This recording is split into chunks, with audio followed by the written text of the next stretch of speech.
seem to be deep in thought. I've been watching the American historians again, and I am still finding that the American history is not complete. No books I read, lectures I hear, no conclusions I hear give the full picture of the history of this country. Yes, I've noticed too. It seems that many have missed the essence and the purpose of what we fought for here on time on earth. Nothing is more dangerous than sincere ignorance and conscientious stupidity. Exactly. You know, you stood at the Lincoln Memorial demanding equality for all American citizens. And while the laws have changed and freedom has been granted, the significance of your words have been lost. You gave a speech also pleading with people to see one another as fellow humans, equal to be decent and keep cruelty from being common. Now as they selectively study what you've done, they've forgotten to treat each other humanely. Injustice, you know, has taken different forms. It's hidden itself again inside smiles and systems, and they don't recognize it. Yes, and while we work on the grounds the Board of Education case led to desegregation, American schools have also provided better educational opportunities for black children. These days, many black children take those opportunities for granted, often squandering them. And we are missing so many opportunities with our children. Black, white, Hispanic, Native American, Jewish, and Islamic, and so many others. We are all connected in this struggle, not because we are black or white, but because injustice is always a problem. Injustice anyway is a threat to justice everywhere. Each one of us is affected by it. Well, I suppose the more things change, then the more they stay the same. If a friend, when the books and the lectures fail, there's still some families where the elders teach the children. Oh, you've noticed this recently? Just the other day, actually. I was people watching, looking around the states into different homes, observing their everyday interactions. Oh, well, you know, people watching does get a certain level of entertainment now, doesn't it? Always. So I came across this family in Tulsa, Oklahoma. His son had been reprimanded for making jokes, not paying attention in class, and then suspended for constant disruption.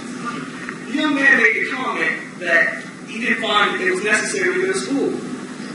His father said something I found quite refreshing. Well, what did he say?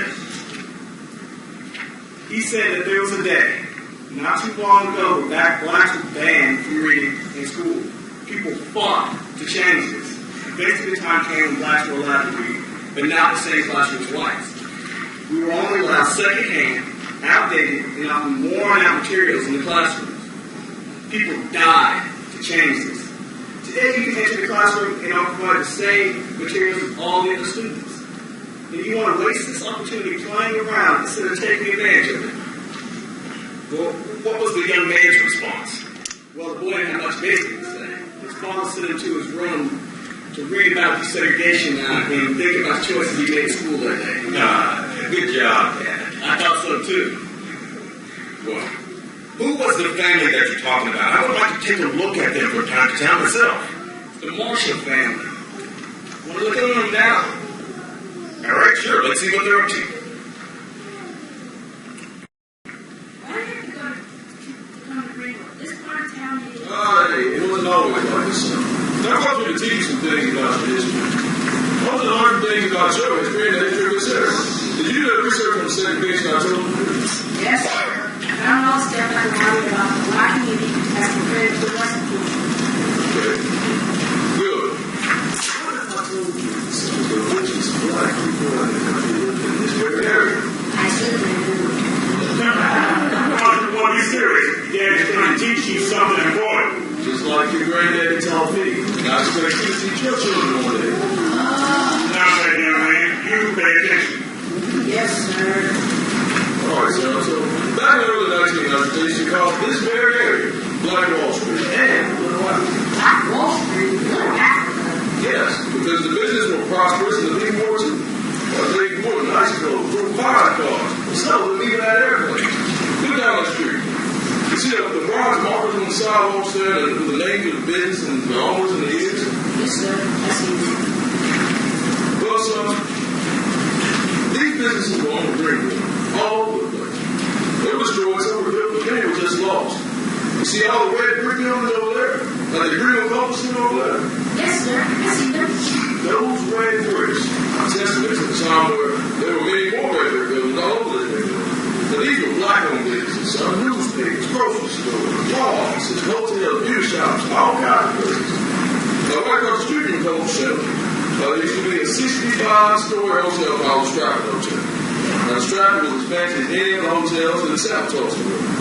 Men and women would get dressed up in their fine clothes and eat dinner at the hotel. It was a beautiful hotel. The whole community was a thriving place. These were way different than some neighborhoods. So many billionaires. Millionaires? What happened? Well, it's a little more complicated than just one simple explanation. So most things in history are. So many people happened in Tulsa and all over the country that seem to kind of lead up to the craziness that happened here to destroy this great area. It was shameful, but some we have to know it, remember it, and most importantly, never repeat those mistakes. The only way we can make sure those mistakes don't happen again is to do what I'm doing right now. I want you to know the shameful truth of loss, hatred, and they hurt each other. So listen up. So make sure we learn the lesson. History is mistakes. Most people point to what happened.